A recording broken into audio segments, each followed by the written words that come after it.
We're starting our day at Starbucks without getting any food because you're an awful person. I'm an awful person? No. The problem with going to a proper Marriott and not like a Courtyard or a Town Place or whatever is that the proper Marriotts not only are more expensive, but they also charge you for internet. It was 13. It was going to be $13 to use the internet, and I was like... And it's not that vital that I upload the vlogs in any one particular town. Like, it wasn't vital that I uploaded a vlog last night.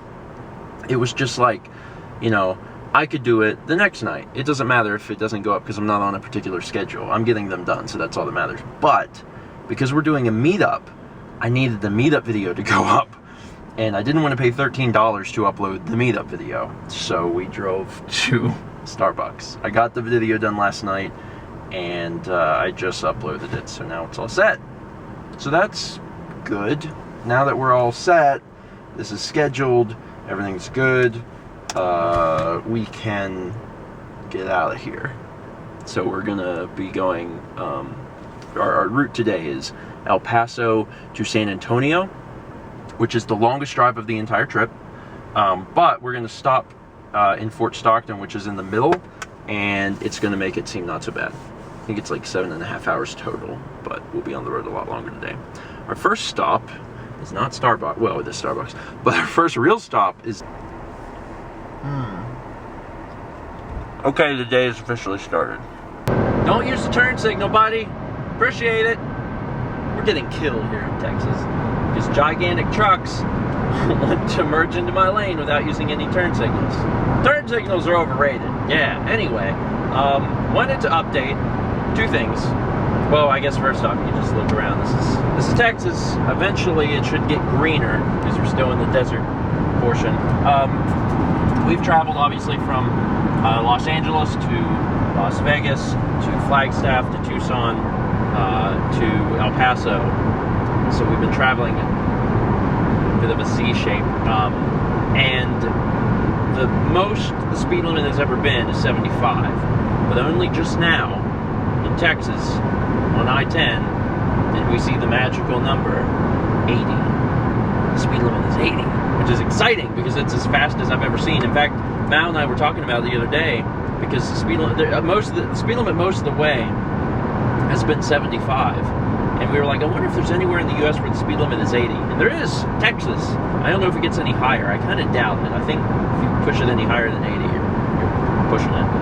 The other thing is that I just got a text on my phone, and it was from T-Mobile. And they were like, hey, welcome to Mexico. And I'm like, I'm not in Mexico. It's like, just want to let you know, we got you covered, bro. You got unlimited text and web while you're in Mexico, but you don't got high speed. And also, it's 20 cents a minute for calls. And I was like, man, that's bad, because I'm not in Mexico. Mexico is those mountains over that way. I mean, the fact that it thinks I'm in Mexico is kind of bad, because, like, if I had to make a call, it would probably charge me as if I were in Mexico. And I'm not in Mexico. We just went through U.S. Border Patrol. That was unexpected and fun. We were coming up to signs that were like, you know, truck inspection station. Everyone should slow down to 45. And I'm like, from 80? What? And then they got the trucks off, and then all of a sudden they got us off too. But it was a U.S. Border Patrol station. And I was like, huh, I wonder how this works. But those people were really cheery. And all they did is whenever we came up to the car, and they're like, is everyone inside a U.S. citizen? And we were like, yeah. And they're like, okay, have a good day. So that was that. So we got the chance to go through the Border Patrol. Neat. We probably won't do that again.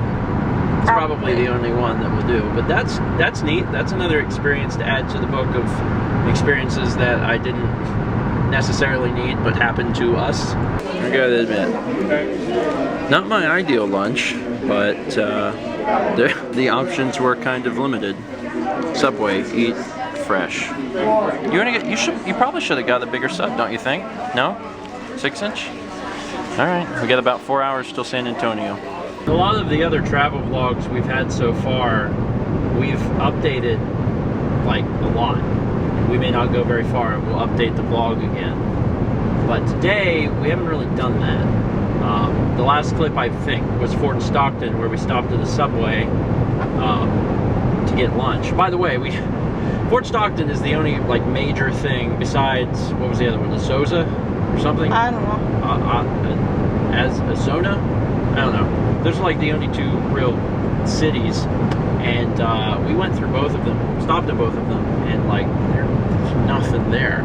We wanted to have a sit-down restaurant in Fort Stockton, and we were going to do something like local, so we didn't eat Subway or Sonic or whatever. And all of the Yelp reviews are like, "This place will kill you."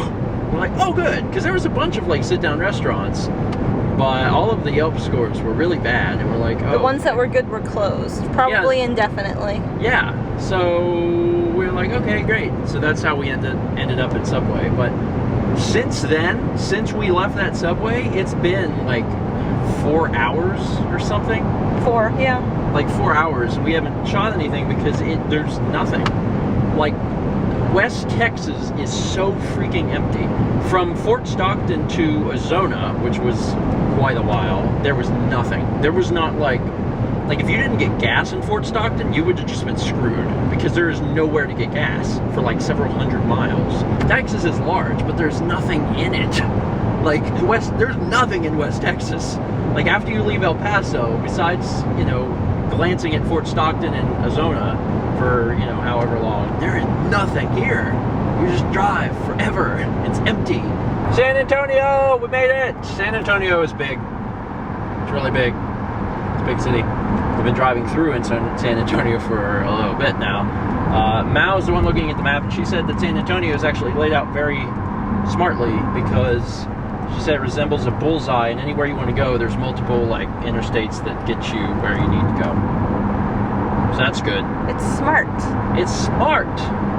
A better layout than Tucson. Tucson, I think I already spoke about it a little bit, but I really liked Tucson, but it didn't have any big roads. It was just tiny roads with like 40 miles per hour speed limits, so it made it really hard to get anywhere. It took like 30 minutes to get from one side to the other.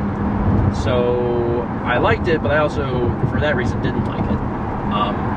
But San Antonio so far is cool. It's a very big city. They have a SeaWorld and a Six Flags. I did not hate it when I drove into it. Also, it's really nice to be into a real city after El Paso, you know, because from El Paso this morning, like, there's been nothing, man. Fort Stockton and Azona, I think that was what it was, don't count. I mean, they were tiny, tiny things, and they were not great cities. So it's nice to be into something different. We finally made it, and when I checked in, they said that we got a free upgrade. They said that the upgrades are given randomly depending on how many rooms they have or available or need to switch out or whatever, and it was given to us, and I was like, oh, that's awesome. So what was the upgrade? Now that we're here in the room, we can see it was fortune cookies. And also a gigantic jacuzzi tub. They said, oh, you're gonna be upgraded to a Spa King, and I'm like, what is that? They're like, you're gonna have a giant jacuzzi tub. Wait. So you can see for scale, this thing is gigantic. This is, what's funny is that that's not like the bathtub, like that's just the jacuzzi. Like, still walking in, like it doesn't. Like, it is confusing. When we walked in, because I knew that they said that we had the jacuzzi tub. We came in and we walked around the corner and we're like, that doesn't look like a jacuzzi tub. But then it has this weird thing cut out of it. Like, you come around this corner and there's like this big chunk of room missing. And we're like, what? And we turned the corner and there it was, glowing in all of its glory. That is quite an upgrade. That's awesome. Especially knowing what we paid for this room. This is amazing. Anyway, turns out we're located right next to a mall. And what's it called? Cheesecake Factory. Okay, well, I've never been. Ever? Really? Besides, we picked up cheesecake once in Seattle, but we didn't eat it, remember? We Oh, knocked okay. on the Well, door, they were closed. maybe we'll fix that. Yeah, after being in the car for so long, I'm thinking that it wouldn't be a bad idea to go over to that mall and just walk, because I'm so tired of sitting. So, I think it's called North Star Mall. So we're gonna go over there, I think, walk around. Probably, there's gotta be a place over there to eat dinner too. And then we'll come back and work and probably get into jacuzzi, which is awesome. That's so cool. I actually thought I'd have a heart attack just trying to park at this mall. It was very difficult. It's almost bad as the mall of America. Yeah, actually, this was, I don't know what, let's go in there. I guess we need to. I have no idea where we parked. Near the northwest. Near Northwest Deck.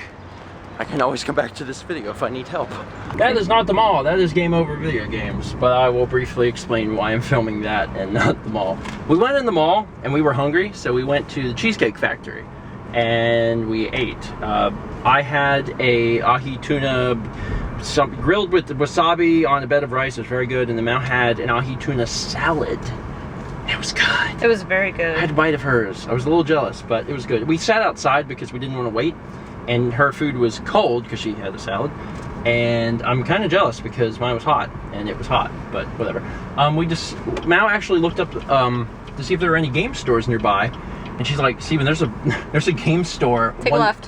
1 block away, and they're not closed yet, so why don't we just get dessert to go and go to this game store? So we did. We went to Game Over. Take a right.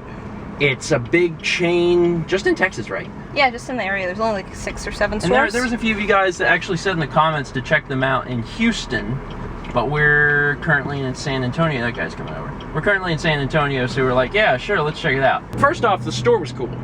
A very cool store. They even had like a little museum set up, which was really, really neat. So I enjoyed that. The store was cool. It was laid out well. I had a lot of merchandise covering a lot of different stuff. Those are bats. They are bats. Do you see them? That's a lot of... That's weird. Anyway, the store was cool. They had a lot of different merchandise covering everything. A piss load of Atari, you know, a piss load of NES, blah, blah, blah, blah, blah. They even had import games. But the prices were really weird. Some of the prices I was looking at, I was like, yeah, this is spot on. And then other times I'd look at a different thing and I'd be like, what? Like, it was just so abnormally high. Like certain products, I'd say most of the stuff was on base, but a good 20% of the stuff I looked at was like, this should not be this high. This is crazy. In fact, they had a lot of the guides that I found at the other store whenever we were coming through Arizona. Phoenix. Was it Phoenix that I got all the guides? Mm-hmm. Okay. Well, when we stopped in Phoenix, and they had the guides, and they were all like 4 or 5 times the price I paid for them in Phoenix.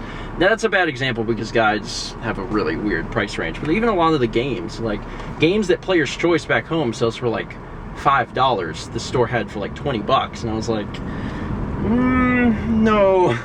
So I looked around and I couldn't really find anything I wanted. Still, a really cool store. Like if you're looking for something and you don't want to, you know, deal with the hassle of online, Game Over's got a lot of neat stuff. They certainly have a lot of inventory in varying degrees. Stay on the right. Anyway, that's my story, and that's my knowledge of having gone to God only knows so many games. And if you can get one more lane to the right, I can do it. Navigating San Antonio is very hard, especially around these loops. It's a little crazy. It's a little nuts. Now we're gonna go back to the hotel and probably try out that really sweet jacuzzi. And we also have the dessert. We got vanilla bean cheesecake and work. Honestly, spend the rest of the night working. In fact, I think I might end it here. Oh, just to quickly show you what we got. I did buy something in Game Over. I got the Perfect Dark Player's Guide and Billy Hatcher Player's Guide. Also, I just realized that I haven't actually shown you guys what we bought in Phoenix. You'll find out. We bought a ton of Player's Guides. We bought like 10, just because they were really, really cool. They were really cool ones I hadn't seen before, so we got them. Anyway, that's it for today. Thank you so much for watching. Tomorrow we actually get up really early, head out of San Antonio to Houston, and have a meetup in downtown Houston in the afternoon. It's gonna be a day. Gateway to Juarez, Mexico. That's exciting. I've never seen Mexico before, but that's Mexico. Sasquatch! Oh, I got him. I got him. Shoot me, human. I just did. Shoot me, human. Make it stop.